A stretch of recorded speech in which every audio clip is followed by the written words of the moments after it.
কি যে করি, পেরেশানি আর ভালো লাগতেছে না। অফিসে অশান্তি, রিজিকে বরকত নাই, চারিদিকে অশ্লীলতা, যেখানে তাকাই সেখানেই ফিতনায় পড়ে যাই। কি যে করি, জীবনটা বুঝতেই পারতেছি না। এই যে বলি নামাজ পড়েন নামাজ পড়েন, নামাজ তো পড়েন না। নামাজ মানুষের চরিত্রকে পরিশুদ্ধ করে, হৃদয়কে শান্ত করে, সংসারে বরকত আনে।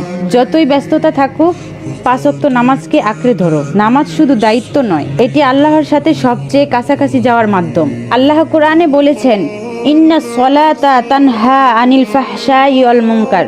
নিশ্চয়ই সালাত অশ্লীল কাজ ও মন্দ কাজ থেকে বিরত রাখে।